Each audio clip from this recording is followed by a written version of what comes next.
भाजपला गावबंदी नाही तर घरबंदी करा असे आवाहन काँग्रेस आमदार प्रणिती शिंदे यांनी मराठा समाजाला केले। आमदार प्रणिती शिंदे यांनी पंढरपूर विधानसभा मतदारसंघात गाव भेटी दौरा सुरू केलाय। काही गावात मराठा आरक्षण मुद्द्यावरून त्यांना गावात येण्यास विरोध होऊ लागलाय। त्यामुळे संतप्त झालेल्या आमदार शिंदेंनी ज्यांनी तुम्हाला फसविले त्यांना गाव नव्हे तर घरबंदी करा पवित्रा घेत मराठा समाजाला आवाहन केले। आमदार प्रणिती शिंदे यांच्या दौऱ्यादरम्यान बुधवारी पंढरपूर तालुक्यातील कौठाळी गावात मराठा युवकांनी आरक्षणाच्या मागणीवरून आमदार शिंदे यांच्या समोर गोंधळ घातला। कौठाळी गावामध्ये आमदार शिंदे या गेले असता तेथील मराठा समाजातील युवकांनी एक मराठा लाख मराठा अशा घोषणा देण्यास प्रारंभ केला। मराठा समाजाच्या युवकांचा रोष पाहता आमदार प्रणिती शिंदे यांनी गावातून बाहेर पडणे पसंत केले। यावेळी आमदार प्रणिती शिंदे म्हणाल्या, खरे तर विरोध भाजपचा झाला पाहिजे। त्यांनी एक दिवसाचे अधिवेशन घेऊन खेळी केली आहे। उघडं पाडण्याची वेळ आली आहे। भाजप पुन्हा खोटे नाटे सांगून लोकांची दिशाभूल करेल। मुख्यमंत्री एकनाथ शिंदे आणि उपमुख्यमंत्री देवेंद्र फडणवीस यांनाही गावबंदी केली पाहिजे, घरबंदी केली पाहिजे असे त्यांनी नमूद केले।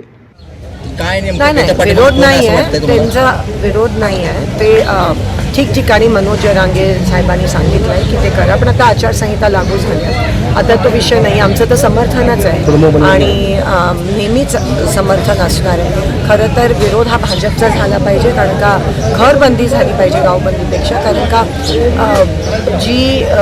भाजपनी जी खेळी केली आहे आरक्षणाबाबतीत, एक दिवसाचं अधिवेशन घेतात पण विरोधकांना बोलायला पण देत नाही, त्यांना उघड पाडण्याची वेळ आली आहे। आणि ती गावबंदी करून आम्हाला पण जर गावबंदी केली तर ती जी वस्तुस्थिती आहे किंवा भाजप कशी खेळी खेळते हे पण आपण लोकांसमोर आपल्याला जर मांडायची संधी मिळाली नाही तर परत एकदा भाजप खोटं नाटं सांगून लोकांची दिशाभूल करेल।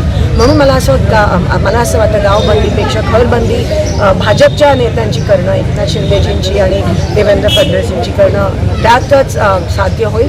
कारण का ह्याच्यातून एकंदरीत गावबंदीमधून कुठेतरी भाजपला फायदा होईल, कारण का बीजेपीची जी फसवणुकीची वस्तुस्थिती आहे ती आपल्याला मानता येईल। मराठा समाजाला तुम्ही आवाहन करणार केलं आता काही कार्यकर्त्यांनी शेवटी म्हटलं की आपण पोलीस परत आता त्याला मध्यंतरी संपर्क ठेवला नाही, त्यामुळे त्यांना जे काही प्रश्न सोडवायचे त्याला अडचणी येत आहेत। खासदार 10 वेळा भाजपचे होते, माझा मतदारसंघ त्यावेळेस मी सांभाळला, मी दुसऱ्यांच्या ह्याच्यात नाक खुपसत नाही। आपण विश्वास ठेवला, काय झालं आहे सगळे भाजपचे असल्यामुळे लोकांच्या वतीने बोलायला कोणी राहिलं नाही। कारण का लोकांच्या वतीने बोलणं म्हणजे भाजपच्या मंत्र्यांच्या विरोधात बोलणं हिंमत कोणात नाही आहे, कारण का तिथे हुकुमशाही चालते। म्हणून एकमेव सोलापूरमध्ये विरोधी पक्षाची म्हणजे मी एक काँग्रेसची आमदार आहे आणि लोकांच्या बाजूने प्रश्न मांडणारच, लोकांना वाऱ्यावर ठेवण्याची आमची संस्कृती नाही। विकासात शिंदे साहेबांचा सिंहाचा वाटा, तेव्हा मिळणारं यश समाधानकारक असेल की नेतृत्व?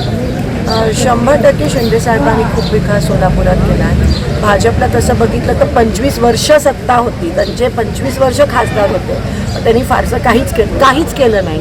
मागच्या 10 वर्षात पण लोकांनी आषाढ भूतेंनी त्यांच्याकडे बघून त्यांना एवढं भरघोस मतदान केलं, तरी खूप मोठ्या प्रमाणात लोकांचा विश्वासघात भाजप। शिंदे साहेबांचा 2 वेळा या मतदारसंघात पराभव झाला होता, आता तुम्ही तिसऱ्यांदाच आजमावतोय नशीब। काय तुम्हाला आव्हान वाटतं किंवा कुठले मुद्दे तुम्ही आता प्लस पॉईंट करता की आम्ही निवडून येऊ शकते असं वाटतं? नाही, लोकांचा एकंदरीत रोष भाजपवरचा तो दिसून येतो। कारण का ना महागाई कमी झाली, ना रोजगार 2 कोटीचे मिळाले। आज तुम्ही दुष्काळ परिस्थिती बघा सोलापुरात, पाण्याचं साधं नियोजन हे लोक करू शकले नाही आणि हे सगळं काँग्रेस असताना तुलनात्मक लोकांनी दोन्ही दिवस बघितले, लोकांना कळून चुकले की काँग्रेस असताना ही सगळी कामं व्हायची, जे तळागाळातल्या शेतकऱ्यांची कामं असतील, गोरगरीब युवकांची कामं ती काँग्रेसच्या काळात झाली। आज रेशन दुकान सगळी ओस पडले, सिलेंडर 300 रुपयाचं 1300 झालं आणि या लोकांना कळून चुकले। लोकांना आता भाजप वेड्यात काढू शकत नाही। मोदीची गॅरंटी चालणार, मोदीच्या गॅरंटीची वॉरंटीच नाही राहिली।